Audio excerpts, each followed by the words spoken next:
Relationship at work place अपने आप में बहुत कॉम्प्लिकेटेड इशू है।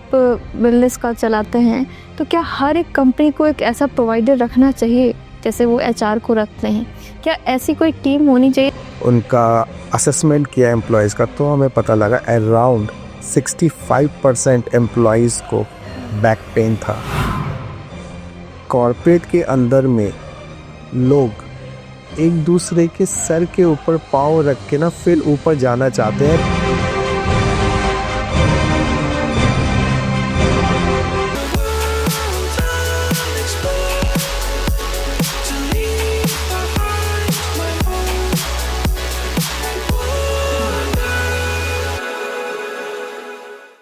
नमस्कार दोस्तों, मैं आपकी दोस्त महिमा सिंह आप लोगों के बीच फिर से मौजूद हूँ एक खास इंटरव्यू लेके।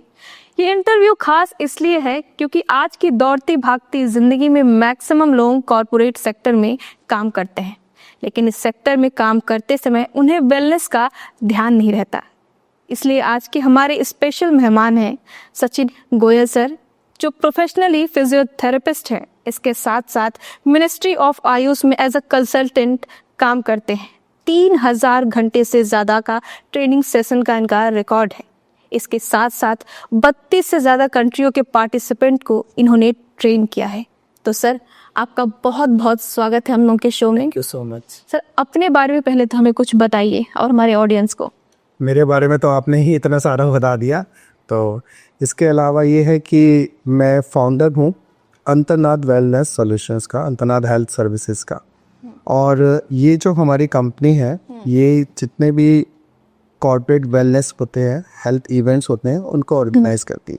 कि ये बेसिकली एक इनिशिएटिव है, एक पर्पस है, एक मोटिव है, जिससे हम लोग जो जनरेशन जितनी भी कॉर्पोरेट्स के अंदर में काम कर रही है, उनको किस तरीके से हम लोग हेल्दी बना सकते हैं, उनको किस तरीके से हम लोग एक वेलनेस का कवरेज दे सकते हैं, सो डैट कि वो अपनी ज़्यादा बेहतर से बेहतर प्रोडक्टिविटी कर सकें, ज़्यादा अच्छी क्वालिटी दे पाएँ अपने काम के अंदर में। तो ये हमारा इनिशिएटिव था। इसी के साथ में हमने इस अंतर्नाद वेलनेस सॉल्यूशंस को स्टार्ट किया था। तो इसके पीछे मोटिव क्या था? और यही अंतर्नाद, ये नाम थोड़ा सा यूनिक लग रहा है मुझे। आपने अंतर्नाद नाम क्यों रखा? इसका थोड़ा सा मुझे बताइए, क्यों आपने ये नाम चूज़ किया? देखिए, इसके पीछे भी एक कहानी है। मैं पीछे आर्ट ऑफ लिविंग एक ऑर्गेनाइजेशन से जुड़ा हुआ था, अभी भी जुड़ा हुआ हूँ। और अंतर्नाद एक वर्ड है, एक संस्कृत वर्ड है, जिसका मतलब होता है अंदर की आवाज़। अंदर क्या? और मेरी फिलॉसफी रही है कि जब हम लोग अपने अंदर की आवाज़ को सुनते हैं, वो अंदर की आवाज़ हमें डिसीज़न मेकिंग में काफ़ी हेल्प करती है। वो अंदर की आवाज़ हमें बताती है कि हमारी सही डायरेक्शन क्या है, हमें किस रास्ते पे जाना है। तो इसी वर्ड को ध्यान में रखते हुए ही मैंने अपने इस ऑर्गेनाइजेशन का नाम अंतर्नाद रखा। और काफ़ी लोग मुझे प्रेज़ भी करते हैं, उनको ये नाम बहुत यूनिक लगता है, बहुत अच्छा लगता है, और ये हमारी फ़िलॉसफी से बहुत ज़्यादा मैच। कि लोग अपने अंदर की आवाज़ को है जो सुने। बिल्कुल। तो सर, जब आपने ये जर्नी स्टार्ट की अंतर्नाद की, तो इसके पीछे कोई ना कोई मकसद रहा होगा। जैसे कि हम कोई भी सफ़र स्टार्ट करते हैं तो उसके पीछे कोई ना कोई कारण तो ज़रूर ही रहता है। तो आपने जब ये अंतर्नाद का शुरू किया, तो इसके पीछे का क्या कारण रहा? आपकी ज़िंदगी का वो कौन सा हिस्सा रहा जिसने आपको मोटिवेट किया कि मुझे इस तरीके की कोई चीज़ें शुरू करनी चाहिए? देखिए, ये जर्नी एक तरीके से मेरी शुरू हो गई थी मेरी स्कूल लाइफ के अंदर में ही। स्कूल लाइफ के अंदर में बहुत सारे ऐसे सर्कमस्टांसेस थे जिसने मुझे मजबूर कर दिया था कि मैं एडवर्स डिसीज़न लूं, और शायद मैं उस एडवर्स डिसीज़न तक पहुंच भी गया था। मैंने सुसाइड तक का अटेम्प्ट किया था। तो कुछ ऐसे इंसिडेंसेस हुए कि उस सुसाइड अटेम्प्ट ने मुझे बहुत कुछ सिखाया, और मैंने इस चीज़ को समझा कि मैं अकेला एक ऐसा व्यक्ति नहीं हूँ, एक ऐसा बच्चा नहीं हूँ जो कि इतने मेंटल प्रेशर को झेल रहा है। मेरे तरीके से बहुत हज़ारों लाखों बच्चे हैं। तो अगर आज भगवान ने मुझे किसी रीज़न से मुझे बचाया है सुसाइड अटेम्प्ट से, तो मैं क्यों ना एक ज़रिया बनूँ लोगों के लिए, लोगों को बचाने का, लोगों को जागरूक करने का, उनको अवेयर करने का कि ये रास्ता सही नहीं है। सही रास्ता क्या है, कुछ और है। वो आपको समझने की ज़रूरत है, वो आपको जानने की ज़रूरत है। तो आप जो बता रहे हैं आपने किया, तो क्या इसके पीछे का कारण मेंटल स्ट्रेस था? बहुत ज़्यादा मेंटल स्ट्रेस था, सोसाइटी का प्रेशर था परफॉर्मेंस के लिए कि आपको एक्सेल करना है, आपको बहुत अच्छा करना है। लेकिन कहीं ना कहीं हमारे रिसोर्सेज लिमिटेड होते हैं, कहीं ना कहीं हमारे स्किल्स लिमिटेड होते हैं कि जब हम अपने परफॉर्मेंसेस को उस लेवल तक नहीं पहुंचा सकते। लेकिन लोगों की एक्सपेक्टेशन है और वो एक्सपेक्टेशंस कहीं ना कहीं आपके ऊपर एक मेंटल प्रेशर डालती है। बस उसी मेंटल प्रेशर को जब एक इंसान पूरी अच्छे तरीके से नहीं झेल पाता तो उसके सामने केवल एक ही विकल्प बचता है और वो है सुसाइड करने। और शायद मेरे लिए भी उस वक्त एक यही विकल्प बचा था। तो आपने खुद को बचाया कैसे इस विकल्प से, क्योंकि ये बहुत बड़ा फैसला हो जाता है। मैंने नहीं बचाया था, हालातों ने मुझे बचाया था कहूँ तो। बस अगर शायद उस वक्त 2 मिनट की और देरी होती तो मैं शायद आज आपके सामने नहीं बैठा होता। तो मैं यही सोचता हूँ कि अगर भगवान ने मुझे किस तरीके से बचाया है तो सही तरीका, सही रास्ता जानने की ज़रूरत है और उस रास्ते पर चलने की ज़रूरत है। मुश्किलें सभी के पास में है, सबकी लाइफ में है, लेकिन हम किस तरीके से उसको ओवरकम करते हैं, किस तरीके से उसको टैकल करते हैं, ये हमें डील करना आना चाहिए सिचुएशन को भी और स्ट्रेस को भी। बस वहीं से कहीं ना कहीं जर्नी की शुरुआत हुई। फिर उसके बाद में भी काफ़ी इंसिडेंसेस हुए तो, लेकिन तब तक मैं समझ चुका था कि हाँ ये वाला रास्ता तो ठीक नहीं है, तो मुझे इस रास्ते पे तो नहीं जाना। मुझे समझने की ज़रूरत है, मुझे जानने की ज़रूरत है और एक सही रास्ता ऑप्ट करने की ज़रूरत है। इसीलिए आपने अंतर्नाद फाउंडेशन जो है उसकी नींव कहीं ना कहीं उस इंसिडेंट से ये चीज़ जुड़ी हुई है। तो इस फाउंडेशन में आप क्या क्या एक्टिविटीज़ कराते हैं, आप क्या क्या चीज़ें लोगों को बताते हैं कि करना चाहिए उन्हें, किस रास्ते पे ले जाने की कोशिश करते हैं आप?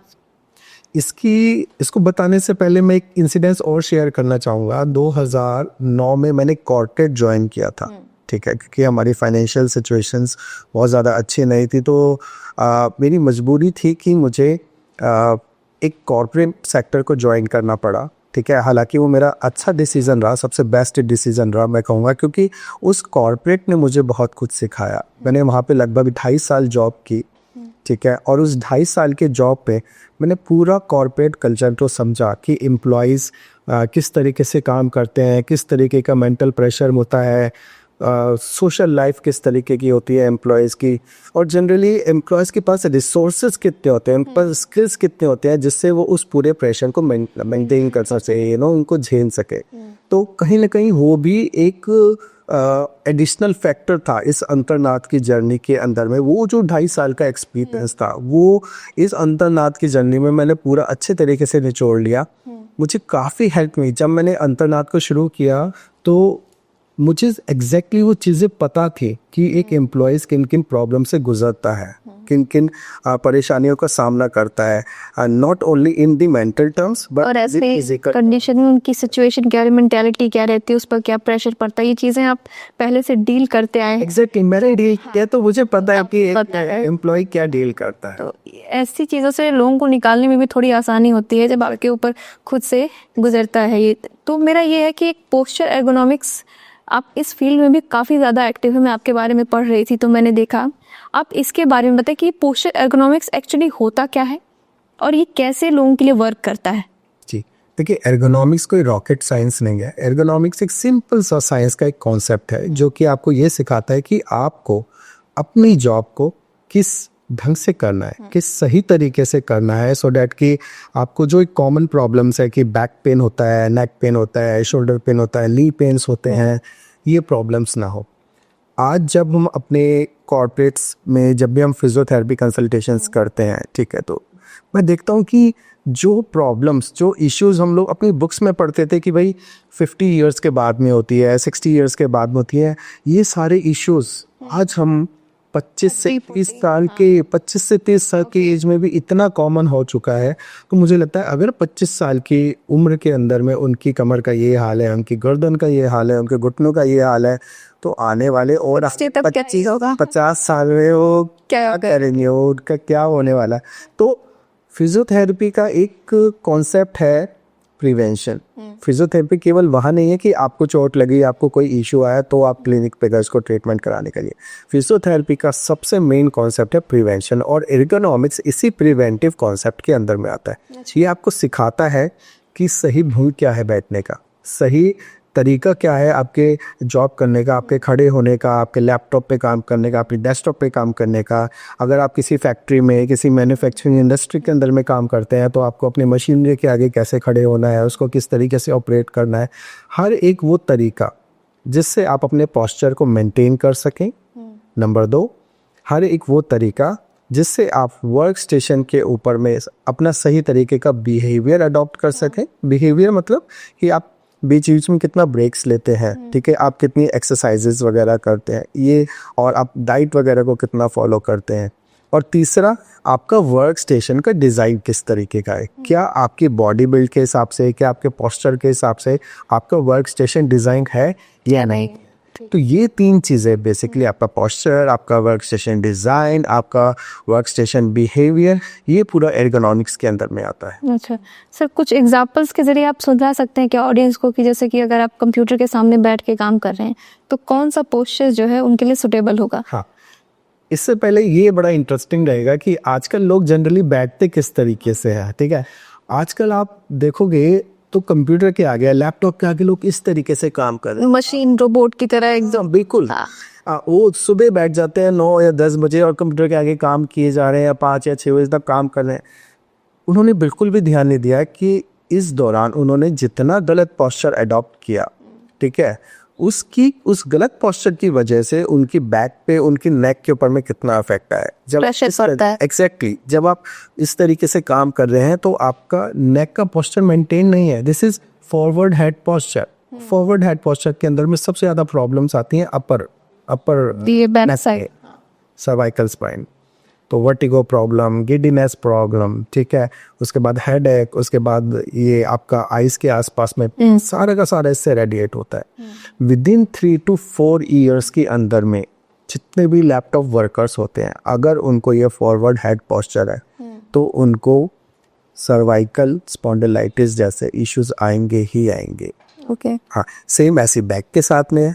आप अपनी बैक के साथ इतना खिलवाड़ करते हो ना, बिना सपोर्ट के बैठ रहे हो, ठीक है, टेढ़ा मेढ़ा आप बैठ रहे हो, एक तरफ पूरा डेविएट होके बैठ रहे हो, तो वो सारे डेविएशन अक्सर शो करेगा। अक्सर ऑफिसेज में आप देखिए तो इस तरीके से लोग बैठते आपको दिखाई दे जाएंगे। एग्जैक्टली, और वो हाँ कहीं ना कहीं तो शो करेगा ना आपकी बैक में। भाई आपकी बैक एक लिमिट तक की तो उसको झेलेगी, जब मसल्स भी कहेंगी बस बहुत हो गया, तो बहुत हो गया तो कहीं ना कहीं वो पेन करना शुरू करेगा, फिर स्ट्रक्चरल डिफॉर्मिटी शुरू हो जाएंगी।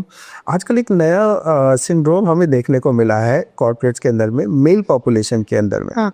क्या होता है, जब मेल पॉपुलेशन, ठीक है, जितने आदमी लोग हैं वो अपनी बैक पॉकेट के अंदर में जब हैवी वॉलेट रखते हैं, हाँ। तो उसकी वजह से उनका डेविएशन हो जाता है। ओके। अब जब वो डेविएशन बहुत लंबे टाइम तक मेंटेन रहेगा तो स्पाइन के अंदर भी चेंजेस आएंगे। हाँ। और हमने अपने क्लिनिक्स में देखा है लगभग 60 to 70% ऑफ द केसेस के अंदर में ये वॉलेट बैक सिंड्रोम रिस्पॉन्सिबल होता है आपके बैक पेन। ये बहुत बड़ी चीज़ है, बहुत नई चीज़ आप बता रहे हैं जिस ये बहुत ही मामूली चीज़ है जो कोई भी मेल मुझे लगता है ऑफिस में नहीं नोटिस करता। वो पीछे की पॉकेट में ही अपने पर्स को रखेंगे, एकदम वो लगता ही नहीं है कि इससे भी कुछ दर्द, कोई दिक्कत हो सकती है। बिल्कुल जी।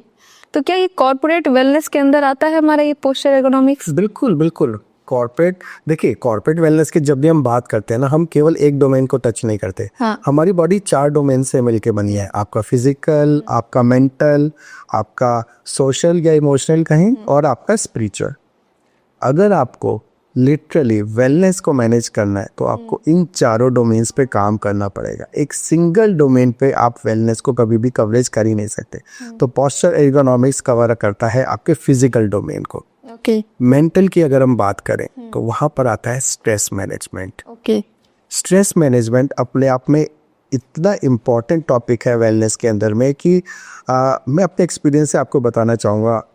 आजकल की कॉर्पोरेट कल्चर में आपको पैसा बहुत मिलेगा, ठीक है, अच्छी जॉब्स हैं, अच्छे पैसा है, पूरा ग्लोबलाइजेशन हो चुका है, बट रूटीन की काफ़ी दिक्कत होती है, टाइमिंग की काफ़ी दिक्कत होती है। होता ये कि 12-13 घंटे लोग ऑफिस में बैठ के वैसे काम किए जा रहे हैं। मैंने भी ऐसे जिक्र किया था, रोबोट की तरह लोग लगे रहते हैं, तो वहाँ पे लोग अपने ऊपर ध्यान नहीं देते। तो वो वेलनेस के अंदर ही आएगा कि उनको ध्यान देना पड़ेगा। एग्जैक्ट। बॉडी के किसी भी कंपोनेंट पे, जैसे कि हमने चारों कंपोनेंट्स बताए ना, आपको चारों कंपोनेंट्स में अगर कोई भी कंपोनेंट को आप टच कर रहे हो, that comes under your wellness. Okay. ठीक है। और मेंटल की हम बात कर रहे थे, तो stress management comes into the picture. आजकल at least 70 to 80% of the population, corporate population की मैं बात कर रहा हूँ, they are suffering from mental health issues. Mental health issue Just because of pressure. Various reason, not only because of pressure, they have their personal issues also. Okay. ठीक है, उनके relationship issues हैं। अब ये रिलेशनशिप उनके personal life के भी हो सकते हैं, उनके स्पाउस से, पेरेंट्स से, बच्चों से, या फिर उनकी कंपनी के अंदर भी हो सकते हैं। उनके मैनेजर के साथ में अच्छी नहीं बनती, उनके हायर अथॉरिटीज़ के साथ में अच्छी नहीं बनती। ठीक है। या उनके कई बार अपने टीम वर्कर्स जो हैं उनके साथ में अच्छे नहीं बनते। तो ये मेंटल प्रेशर कहीं ना कहीं तो शो होगा ही ना। ये मेंटल प्रेशर दिखता है आपके बिहेवियर में, आपके एक्सप्रेशंस में, और वहाँ से फिर आपका जो सोसाइटल डोमेन है, जो सोसाइटी वाला डोमेन है, वो खराब होना शुरू हो Effect जाता होना स्टार्ट हो जाता है। क्योंकि आप स्ट्रेस में हो, आप एक्सप्रेस करोगे एंगर के थ्रू, फियर के थ्रू, ठीक है, या इरिटेट होके, तो सामने वाले को तो वो नेगेटिव इम्पैक्ट आएगा ही आएगा। तो आपका सोशल लाइफ जो है वो भी एरोगेंट समझने लगता है लोग। बिल्कुल है ना, बहुत कॉमन है। और ये जो जेंजीज है ना आजकल के, इनके अंदर में इतना ज़्यादा कॉमन है। क्यों? पेशेंस फैक्टर मिसिंग है। पेशेंस नहीं। ही नहीं है। बहुत जैसे ही मन में आया या जैसे ही ऑर्डर दिया, तुरंत वो चीज़ सामने होनी चाहिए, है ना। ये जो भी आप एक्सपेक्ट करते हो या जो भी आप चाहते हो कि मेरे साथ ऐसा हो, हल्का सा भी वो नहीं हुआ तो आपको स्ट्रेस हो जाता है। बहुत ही कॉमन चीज़ है। ठीक ठीक है सर। जैसे हम कॉर्पोरेट सेक्टर में हैं, काम कर रहे हैं, हम अपने अंदर लीडरशिप डेवलपमेंट चाहते हैं, तो क्या ये बिना वेलनेस के पॉसिबल है? नहीं, बिल्कुल भी नहीं। क्यों, ऐसा क्यों है? देखिए, आपकी बॉडी और माइंड ना दोनों कनेक्टेड है। ठीक है। अगर आप सही माइंड में नहीं है, ठीक है, तो आप डिसीजन अच्छे नहीं लोगे। ठीक है। कहीं ना कहीं वो आपके बॉडी पे रिएक्ट करेगा। ठीक है। और अगर आप बॉडी से परेशान हो, ठीक है, आपको बॉडी पेन्स है कहीं ना कहीं, तो वो कहीं ना कहीं आपके माइंड को डिस्टर्ब करेंगे। और जब ये दोनों चीज़ें डिस्टर्ब होंगी तो आप लीडरशिप की जो क्वालिटीज है वो कैसे शो कर लोगे? क्योंकि लीडरशिप में बहुत सारी चीज़ें हैं। जैसे कि आप डिसीजन मेकिंग कैसे करते हो, आपकी अडेप्टेबिलिटी कितनी है, आपकी प्रॉब्लम सॉल्विंग अप्रोच, टीम को लीड कैसे करते हो। भाई आप अच्छे होंगे तभी तो टीम आपको फॉलो करेगी ना। आपके अंदर में ही अगर इतनी सारी प्रॉब्लम्स रहेंगी तो टीम को तो बिल्कुल भी मोटिवेशन नहीं मिलेगा आपसे। ठीक है। अब जैसे मैं अपनी टीम में हूँ, मैं लीडर बनना चाहती हूँ, आप मुझे एक टिप बताइए जिससे मैं कि लीडर बन जाऊँ वेलनेस को ध्यान में रख के। आपको सबसे पहले अपने आप पे काम करना पड़ेगा। ओके। ठीक है। दूसरों से एक्सपेक्टेशन करने के बजाय सबसे पहले अपने आप पे ही काम करना है। ठीक है। और ये जो काम है, ये काम क्या है? इन्हीं चारों डोमेन्स को टच करना। ठीक है। अपनी बॉडी को सही रखना, यानी सबसे पहले पॉस्चर को मेंटेन करना, अच्छे तरीके की डाइट लेना। ठीक है। उसके बाद में है मेंटल डोमेन। मेंटल डोमेन में जितनी भी आप स्ट्रेस मैनेजमेंट वाली टेक्निक सीख सकते हो, ठीक है, उससे आप अपने आप को बैलेंस करने की कोशिश। मुझे स्ट्रेस डील करना आना चाहिए।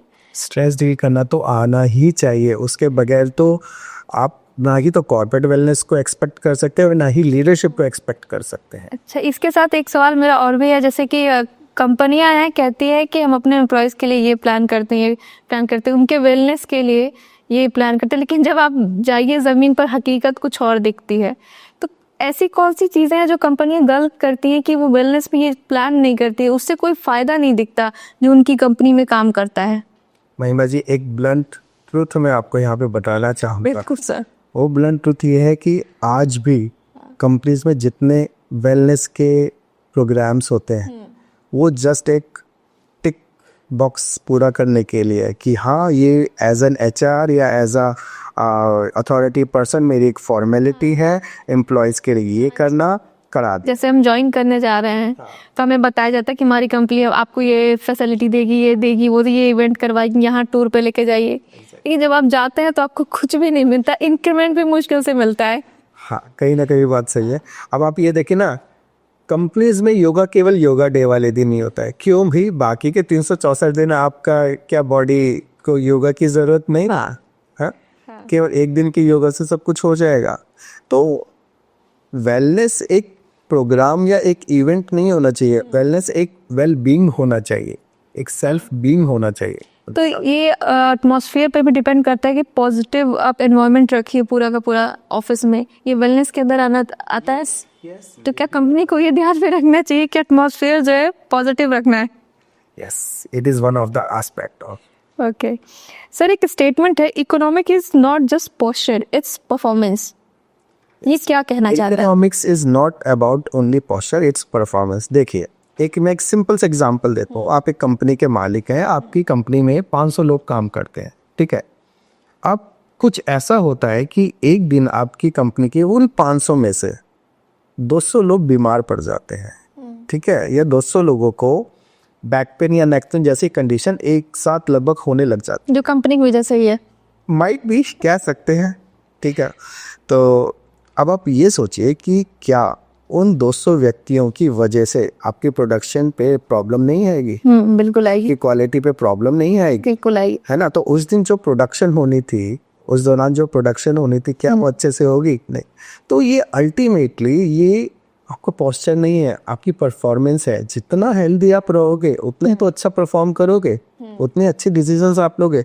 तो ये एर्गोनॉमिक्स, ये वेलनेस केवल एम्प्लॉय के लिए नहीं है, ये एम्प्लॉयर के लिए भी है। भाई, आपको अगर एम्प्लॉयज से अच्छी प्रोडक्शन चाहिए, अच्छी क्वालिटी चाहिए ना, तो आपको बदले में कुछ देना भी पड़ेगा। आप बिना दिए उनसे कुछ एक्सपेक्ट नहीं कर सकते कि बस मैंने तो पैसे दे दिए, आप मेरी रिस्पॉन्सिबिलिटी खत्म, अब मुझे सामने वाले से परफॉर्मेंस चाहिए। नहीं, you have to provide wellness to them, otherwise you can't expect anything from them। मतलब वो अपना 100% तो दे ही नहीं सकते, नहीं दे सकते। अगर वो मेंटली और फिजिकली फिट नहीं है, Exactly। परेशान है, तो कोई विकल्प ही नहीं है। हमने एक सर्वे किया था महिमा जी, एक कंपनी के अंदर में, वैसे तो बहुत सारी कंपनीज पे किया, बट एक स्पेसिफिकली एक कंपनी का मैं आपको बताना चाहूँगा। उस कंपनी के अंदर में हमने लगभग 7 दिनों तक सर्वे किया। वहाँ का एज ग्रुप था 25 से 45 तक का, ठीक है। 25 to 45 ईयर्स के यूजुअली ऑन एन एवरेज लोग थे, ठीक है। वहाँ पे जब हमने 7 दिन तक उनका असेसमेंट किया, शुरुआत में जो एम्प्लॉयर थे वो यही कहते रहे कि सर हमारी कंपनी सबसे परफेक्ट है, सबसे फिट है, ठीक है, हमारा बहुत अच्छा प्रोडक्शन है, बहुत इस तरीके का। लेकिन जब हमने हार्डकोर जाकर उनका असेसमेंट किया एम्प्लॉयज़ का, तो हमें पता लगा अराउंड 65% एम्प्लॉयज़ को बैक पेन था। ओके।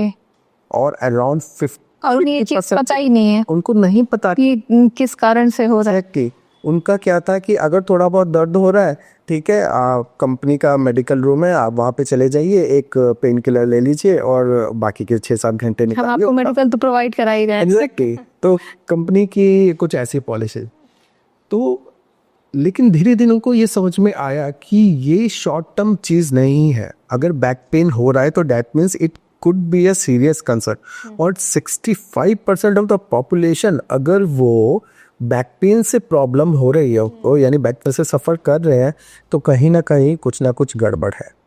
उसको अच्छे तरीके से असेस किया और पता लगा कि कंपनी के इंफ्रास्ट्रक्चर में प्रॉब्लम थी, कंपनी की फर्नीचर में प्रॉब्लम थी, उनकी सीट्स दी गई, डिजाइन उस तरीके से नहीं किया गया। एर्गोनॉमिकली डिजाइन था ही नहीं। ओके। तो जैसे ही कोई एम्प्लॉय 3 से 4 घंटे उस चेयर पे बैठा, उसकी बैक के अंदर में चेंजेस आने शुरू हो गए, ठीक है। और कहीं ना कहीं एक वो रीज़न था कि उसमें से बहुत से लोगों को कुछ ही टाइम के अंदर में वो जॉब छोड़नी पड़ी। तो जब हमने अपनी इंटरवेंशन में हमने उनके सारा लगभग उनका इंफ्रास्ट्रक्चर चेंज करा दिया और 1 साल तक फॉलोअप किया। उस 1 साल के फॉलोअप के बाद में जो उस एम्प्लॉयर का रिएक्शन था वो काबिल तारीफ था। कैसा रिएक्शन था, हम भी जानना चाहते हैं। उनका केवल एक ही वर्ड था कि सर आप पहले मुझे क्यों नहीं मिले। तो सर हमें भी इस बात का दुख है कि आप हमारे पॉडकास्ट में भी बहुत देरी से आए। तो सर आपका ये जो विजन है ये बहुत ही अच्छा है। अभी जैसे कि आपने जिनका बताया एक्सपीरियंस कि वो पहले कह रहे कि आप पहले क्यों नहीं मिले, तो आपका जो ये वर्क है जो आप प्रोफेशनली करते हैं और आपका ये जो विजन है, इसको आप कैसे मैनेज करते हैं? क्योंकि दोनों ही बहुत ही हार्ड वर्क है, आप कैसे मैनेज करते हैं? देखिए, उनके विजन से भी पहले है कि मेरा विजन क्या है। मेरा विजन यही है कि जो चीज़ मैंने फेस की वो दूसरे लोग फेस ना करें, ठीक है। और बस यही मेरा इनिशिएटिव है। और कंपनीज तो इतनी सारी हैं कि अगर मैं कंपटीशन की बात करूं तो शायद मैं हर रोज़ अगर एक अपनी ज़िंदगी में हर रोज़ भी अगर एक नई कंपनी पकड़ूं तो भी मैं अपनी पूरी ज़िंदगी में कैटर नहीं कर पाऊँगा। ठीक है, तो इसका मतलब तो ये है कि अभी भी वेलनेस प्रोवाइडर्स की बहुत ज़्यादा ज़रूरत है। ठीक है, अभी भी कंपनीज़ के अंदर में अवेयरनेस की बहुत ज़्यादा ज़रूरत है। तो यही एक मेरा विज़न था और इसी विज़न के साथ मैं अभी भी चल रहा हूँ और उम्मीद है कि शायद मैं अगर 1% लोगों की लाइफ में भी कुछ भी चेंज ला पाया तो मेरा विज़न सक्सेसफुल हो जाएगा। सर एक क्यूरियोसिटी मेरी ये है कि जैसे आप वेलनेस का चलाते हैं तो क्या हर एक कंपनी को एक ऐसा प्रोवाइडर रखना चाहिए जैसे वो एचआर को रखते हैं? क्या ऐसी कोई टीम होनी चाहिए जो उनके एम्प्लॉयज़ को ये वेलनेस का एक्सपीरियंस से उनको बताए चीज़ें क्या सही है क्या गलत है? देखिए, आजकल जनरली जितनी भी बड़ी कंपनीज़ हैं उनका टाई अप्स तो इंश्योरेंस कंपनीज़ के साथ में होता है जो कि उनको वेलनेस के इवेंट्स वगैरह ऑर्गेनाइज करवाते हैं।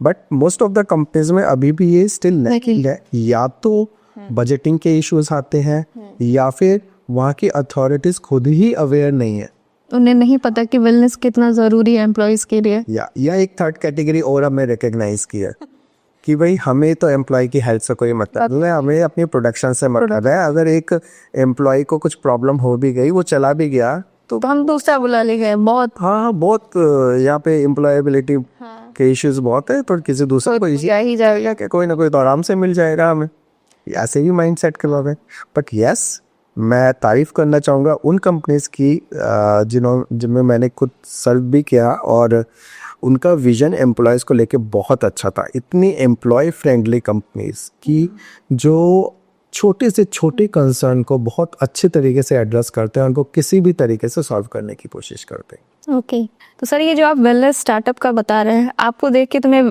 जेन्युइनली बहुत ज़्यादा मोटिवेट हो गई हूँ और मैं सोच रही हूँ मैं भी ऐसा स्टार्टअप स्टार्ट करूँ। तो ऐसा स्टार्टअप शुरू करने के लिए मुझे किन किन बातों पर ध्यान देना होगा? सबसे पहले आपको ना अपना एक विजन बनाना पड़ेगा कि आप एग्जैक्टली चाहते क्या है।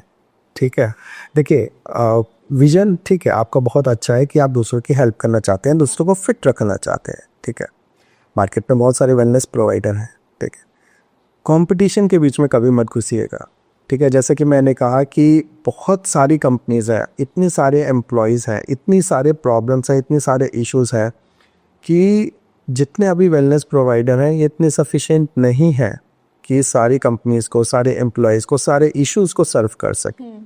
ठीक है, तो यस, हमें अभी भी बहुत सारे वेलनेस प्रोवाइडर्स की ज़रूरत है, अच्छे वेलनेस प्रोवाइडर्स की ज़रूरत है जो लिटरली एम्प्लॉयज़ की हेल्थ के ऊपर में काम कर सके। ठीक है, लोगों को अवेयर कर सके। तो सबसे पहले विजन बनाना है, उसके बाद में आपको इसी क्लियर विजन के साथ में कॉर्पोरेट्स में या ऑफिसेस में जाके पिचअप करना है कि आप अपने किन स्किल्स से आप एम्प्लॉयज़ को बेहतर बना सकते हैं। और यस, आपने एम्प्लॉयर को ये समझाना है कि भाई अगर आपके एम्प्लॉयज़ हेल्दी होंगे तभी आपकी परफॉर्मेंस अच्छी आएगी, तभी आपकी प्रोडक्टिविटी अच्छी निकलेगी, तभी आपके जो मैन्युफैक्चरिंग हो रहा है या जो भी आपकी प्रोडक्टिविटी हो रही है उसकी क्वालिटी भी अच्छी आएगी।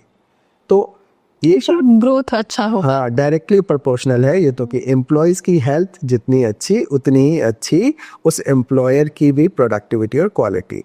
इन सारी चीज़ों पर मुझे जो है फोकस करना पड़ेगा। अगर हम पैसे की बात करें कि कितना पैसा लगेगा कितना नहीं लगा, बड़ा इंटरेस्टिंग है। वो डिपेंड करता है कि आप कितने बड़े स्केल पर अपने स्टार्टअप को ओपन अप करना चाहते हैं।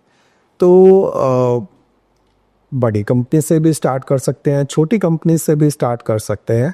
और सबसे पहले रिसोर्सेज को भी कलेक्ट करना पड़ेगा कि आप जिन जिन डोमेन्स को टच करना चाहते हैं उन डोमेन्स के लिए एक्सपर्ट्स को आपने पहले पूरा इकट्ठा करना पड़ेगा और फिर उसके बाद में एक पूरी इम्प्लीमेंटेशन स्ट्रेटजी बनानी पड़ेगी और फिर उस स्ट्रेटजी को लेकर आप कॉर्पोरेट्स में जा सकते हैं। उनके एचआर को, उनके जितने भी अथॉरिटी पर्सन्स हैं उनसे जाके आप बात कर सकते हैं, उनको कन्विंस कर सकते हैं कि how you are going to make a change by इस कंपनी में वेलनेस का चेंज कैसे कर सकते हैं। एग्जैक्टली। ओके, और सर जैसे हम कॉर्पोरेट सेक्टर में काम कर रहे हैं, एक कंपनी में 2 लोग काम कर रहे हैं तो उनके बीच कंपटीशन बहुत ज़्यादा होता है क्योंकि एक होता है ना कि हम ऊंची पोस्ट पे पहुँचे, हमें ज़्यादा इज्जत मिले ऑफिस में। तो जो ये कंपटीशन होता है, इस कंपटीशन के बीच में 2 एम्प्लॉय दोस्त कैसे बने?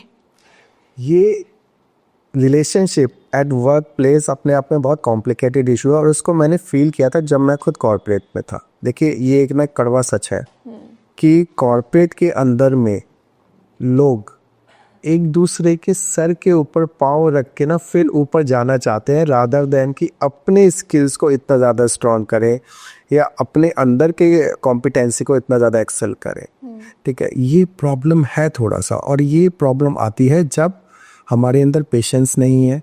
ठीक है, हम लोग शॉर्ट टर्म में सब कुछ अचीव करना चाहते हैं। ठीक है, और हम दूसरों की केयर नहीं करते, दूसरों की रिस्पेक्ट नहीं करते कि सामने वाला उससे किस तरीके से हर्ट होगा। यहाँ पर भी हमारी वेलनेस की कवरेज आती है, और यहाँ पर भी हम लोग इमोशनल इंटेलिजेंस करके एक टॉपिक होता है, ठीक है, जो कि बहुत ज़रूरी है लोगों को अवेयर कराना। उससे हम लोग ये सिखाते हैं कि एग्जैक्टली सही तरीका क्या है वर्क प्लेस पर सही तरीके से रिलेशनशिप को मेंटेन करने का। तो मतलब इन शॉर्ट हम वेलनेस के जरिए दो एम्प्लॉयज को दोस्त भी बना सकते हैं। और अगर आपको ज़्यादा इश्यूज लगते हैं तो आप उनके बीच में टीम बिल्डिंग एक्सरसाइजेस कराइए। टीम बिल्डिंग की एक्सरसाइज के भी अपने बहुत सारे फ़ायदे हैं, बहुत लोगों के रिलेशनशिप अच्छे होते हैं उसके अंदर में, टीम कोहेशन बढ़ता है, टीम के बीच का कोऑर्डिनेशन बहुत अच्छा हो जाता है।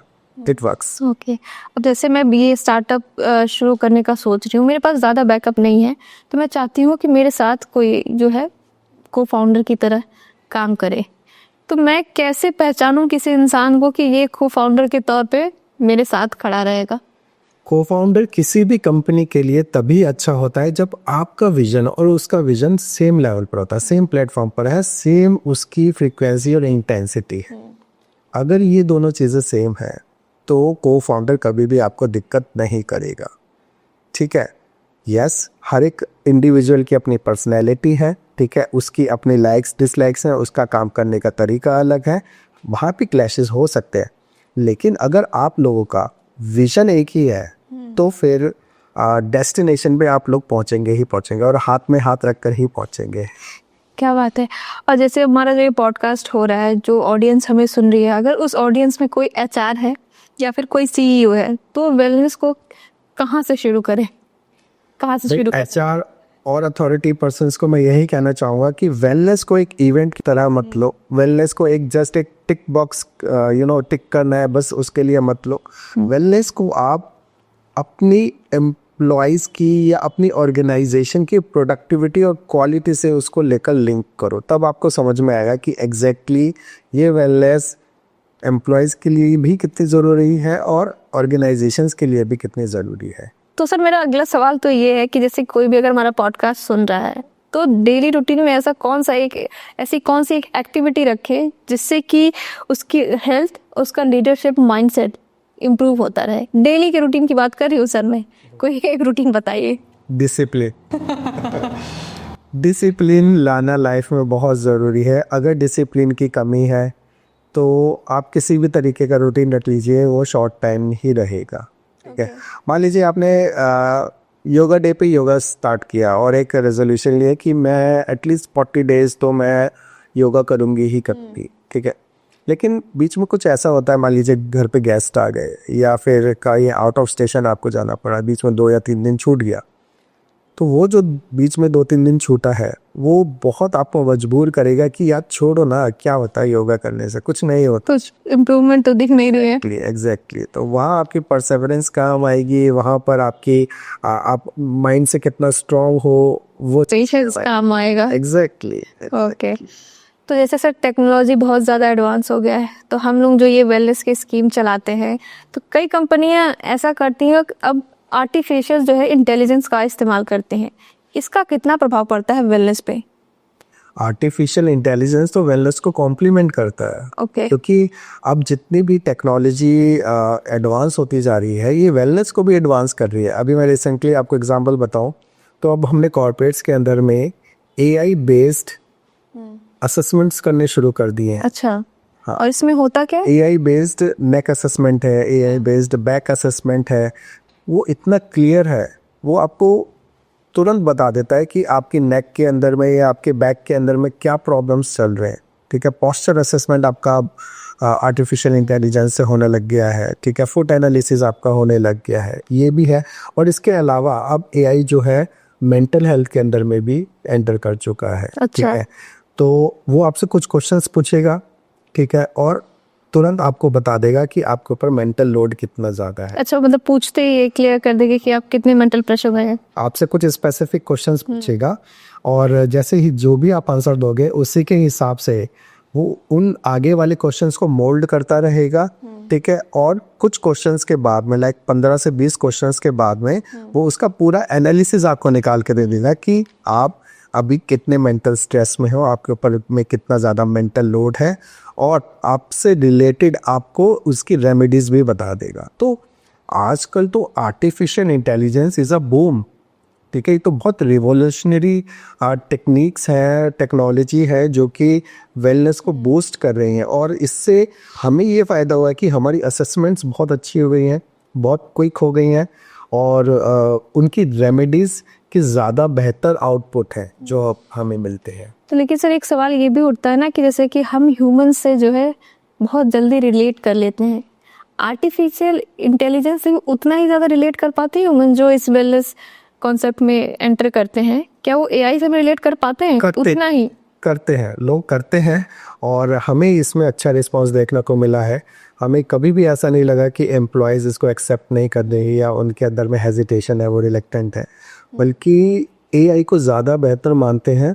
और मेंटल कंसल्टेशंस के अंदर में शायद एक बार को हेजिटेशन हो सकता है अपने इश्यूज बताने में, लेकिन सामने अगर कोई कंप्यूटर बैठा है तो उसमें क्या प्रॉब्लम है, वो आपको ये भी बात से भेज के जा सकते हैं इंसान से, रोबोट से नहीं। हाँ, तो दूसरी चीज़ ये है कि सर जैसे कि कॉर्पोरेट सेक्टर में हम मैक्सिमम बात कर रहे थे अभी कि जेंजी बहुत ज़्यादा है, उनके अंदर मैंने बहुत नॉर्मल सी चीज़ देखी है, वो डिजिटल एडिक्शन का। कंप्यूटर हो, लैपटॉप हो, मोबाइल हो, बहुत ही ज़्यादा एडिक्टेड होते हैं। ये वेलनेस पे असर डालता है? डिजिटल एडिक्शन भी हमारे वेलनेस का एक पार्ट है, डी एडिक्शन, सॉरी। हाँ, तो इसके अंदर में आपने बिल्कुल सही कहा महिमा जी कि आजकल जेंजी क्या, आजकल तो छोटे छोटे बच्चे स्क्रीन से एडिक्ट हो चुके हैं। आप किसी एक 5 या 10 साल के बच्चे से आप थोड़ी देर मोबाइल लेके देखिए, तो देखिए उसके एक्सप्रेशंस कैसे चेंज होते हैं, ठीक है। तो यस, ये प्रॉब्लम है, क्योंकि आजकल हम लोग खाली नहीं बैठना चाहते। हमें ये है कि अरे हम 2 मिनट खाली बैठे हैं तो क्यों बैठे हैं, हमें कुछ करना है, और वो कुछ करने की जो ज़ील है वो हमारे हाथ में या तो लैपटॉप या फिर फ़ोन दे देगी। और सबसे बड़ा योगदान तो सोशल मीडिया का है ही, ठीक है। तो सोशल मीडिया और उसके अंदर में जो कंपैरिजन है अपनी लाइफ का दूसरों की लाइफ के साथ में, तो उसमें करने में एक जो उनको एंटरटेनमेंट मिलता है, वो भी अपने आप में एक एडिक्शन का इशू है। तो इस इशू को दूर कैसे किया जाए, क्योंकि अब तो है हम इससे तो दूर जा ही नहीं पा रहे हैं। कई बार हम कोशिशें करते हैं लेकिन नहीं हो पाता है। कुछ ऐसे चीज़ें बताइए जिससे बहुत ज़्यादा नहीं, एटलीस्ट थोड़ा ही कम कर पाएँ इस चीज़ को। सबसे पहली चीज़ तो वही डिसिप्लिन वाली बात है कि आपको अपने आप को थोड़ा सा कंट्रोल करना पड़ेगा, ठीक है। आप क्या कर सकते हैं, अपने लिए एक टाइम डिसाइड कर लीजिए कि मैंने इतने ही मिनट मुझे सोशल मीडिया पे निकालने हैं, ठीक है। मैं इससे ज़्यादा सोशल मीडिया नहीं देखूंगा, ठीक है। अगर आपको लगता भी है कि आप खाली हैं, आपके हाथ में फ़ोन है, ठीक है, और आपको कुछ ना कुछ करना है, तो बेहतर है कुछ प्रोडक्टिव चीज़ के लिए उसको यूज़ कीजिए। यूट्यूब पे इतने इंफॉर्मेशनल, इतने एंटरटेनमेंट वीडियोस हैं, why don't you watch them, ठीक है। कितना आपको इन्फॉर्मेशन मिलेगा उनसे, ठीक है। और आप कुछ कोर्सेज भी कर सकते हैं, ठीक है। आपको अपग्रेड भी तो करना ही ना अपने आप को। जो भी खाली टाइम मिलता है, आप इंटरनेट पे मटेरियल भरा पड़ा है, और अब तो चैट जीपीटी आ गया, ठीक है। तो चीज़ें और भी आसान हो गई चैट जीपीटी से। आप इंफॉर्मेशन लीजिए, ठीक है। एंटरटेनमेंट का सोर्स रखिए सोशल मीडिया पर भी, लेकिन एक बहुत लिमिटेड। उस सोशल मीडिया को अपनी लाइफ के ऊपर में बहुत ज़्यादा हावी मत होने दीजिए। जैसे हम लोग काम वाम कर रहे हैं तो हमारे अंदर ओवर थिंकिंग बहुत ज़्यादा होती है किसी भी चीज़ को लेके। हम कोई भी स्टेप उठाना चाह रहे हैं, हम जैसे ऑफिस में भी काम कर रहे हैं, तो हमारे मन में कई चीज़ें एक साथ चलती रहती है, और किसी पर्टिकुलर टॉपिक पे हम बहुत ज़्यादा एक्सट्रीम सोचने लगते हैं। इस ओवर थिंकिंग से कैसे, मैं अपना भी बता रही हूँ, मैं बहुत ज़्यादा ओवर थिंक करती हूँ, इससे कैसे छुट्टी पाए? देखिए, ओवर थिंकिंग जनरली पर्सनैलिटी की एक परसेप्शन है, ठीक है, और वेरी करता है टाइम टू टाइम पे, आपके एक्सपीरियंसेस के ऊपर में भी, आपके एज के ऊपर में भी, ठीक है।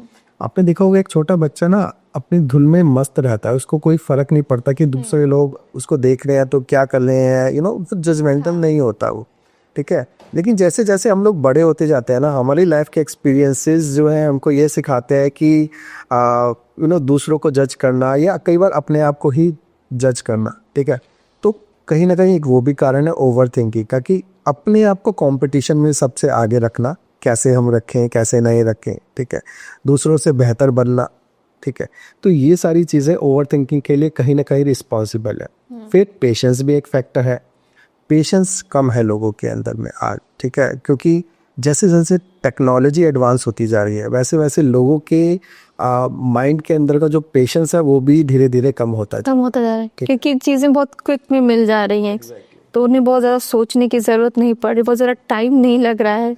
तो ये पहले के लोग कहीं ना कहीं व्यस्त रहते थे, या तो सोसाइटल ऑब्लिगेशंस को पूरा करने में या फिर अपने काम को पूरा करने में। लेकिन आज चाहे टेक्नोलॉजी कह लीजिए या किसी भी तरीके से कह लीजिए, हमारे पास खाली टाइम बहुत ज़्यादा है। और हमने साथ में एक गलत चीज़ ये भी सीख ली है कि हमें खाली नहीं बैठना।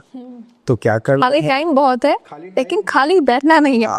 एग्जैक्टली, खाली टाइम बहुत है लेकिन खाली नहीं बैठना। तो हम लोग क्या करते हैं भाई, फिजिकली कुछ नहीं करते तो सारा का सारा प्रेशर हमारे माइंड पे आ गया, बस वो फिर वर्क करना स्टार्ट हो जाता। थिंकिंग कर रहे हैं। हाँ, तो सर ये जो वेलनेस प्रोग्राम आप चला रहे हैं, ये जो वर्क प्लेस वेलनेस है, इसका फ्यूचर क्या है? आप अगले 5 साल में इसे किस स्टेज पे देखते हैं आप? अगले 5 साल के अंदर में वेलनेस जो है वो काफ़ी बूम करेगा, काफ़ी हाई पॉइंट्स पर होगा, क्योंकि इश्यूज कम होने वाले नहीं हैं, ठीक है। कॉर्पोरेट के वाले हैं, और जैसे जैसे बढ़ेंगे लोगों को वेलनेस की ज़रूरत पड़ेगी। तो definitely it is going to boom in next 5 years। और पोस्चर इकोनॉमिक्स, स्ट्रेस मैनेजमेंट, ठीक है, और साथ साथ में टीम कोहेशन या कोऑर्डिनेशन, ये कुछ ऐसे टॉपिक्स हैं या ऐसे इश्यूज हैं जो कि बहुत ही ज़्यादा मतलब आगे 5 से 10 साल में एड्रेस होने वाले हैं। ओके, और आप अपनी तरफ से हमारे यूथ को अगर कोई एक मैसेज देना चाहें? मैं यूथ को ये मैसेज देना चाहूँगा, स्पेशली कॉर्पोरेट पीपल को, कि भाई आप केवल कंपनी के ऊपर में मत डिपेंडेंट रहो। सारी वेलनेस स्टार्ट होती है आपके खुद से। तो पहला स्टेप आपको खुद पे काम करना है, तभी आप दूसरों से एक्सपेक्ट करोगे कि लोग आपके लिए काम करेंगे या कंपनी आपको कुछ पर्क्स देगी, जैसे कि वेलनेस का, ठीक है। तो सबसे पहले अपने आप के ऊपर में ही काम करिए। लाइफ के अंदर में थोड़ा सा डिसिप्लिन लाने की कोशिश करिए। लाइफ के अंदर में थोड़ा सा पेशेंस भी रखिए, वो भी ज़रूरी है, क्योंकि अगर पेशेंस नहीं होगी तो वापस से फिर वो रैट रेस में आप शामिल हो जाओगे। हाँ, एक और बात, अगर आप अपने लिए थोड़ा बहुत टाइम निकाल सको, डेली 5 से 10 मिनट अपने लिए निकालिए, जिसमें आप अपने फ़ोन से, अपने लैपटॉप से और अपने फैमिली मेम्बर से भी थोड़ा सा दूर हो, ठीक है। और उसमें आप अपना खुद का एनालिसिस कर सके, यानी खुद मेडिटेशन सॉर्ट ऑफ कर सके, तो वो भी आपके लिए काफ़ी हेल्प करेगा आपको अपने आप से हील करने में, ठीक है, फिजिकली भी और मेंटली भी। Thank you. तो दोस्तों, आप सुन रहे थे सचिन गोयल जी को, जिन्होंने आपको बताया कि कॉर्पोरेट सेक्टर में वेलनेस कितना ज़्यादा ज़रूरी है, अपने मेंटल हेल्थ को सही रखना कितना ज़्यादा ज़रूरी है, पोस्चर्स को सही रखना कितना ज़्यादा ज़रूरी है। तो मैं आपकी होस्ट और आपकी दोस्त महिमा सिंह, आप मुझे टॉक विद फील पर सुन रहे थे। कुछ ऐसे ही चुनिंदा और इम्पॉर्टेंट टॉपिक्स को लेके हम आप लोगों के बीच फिर से मौजूद होंगे। तब तक के लिए शुक्रिया। Thank you.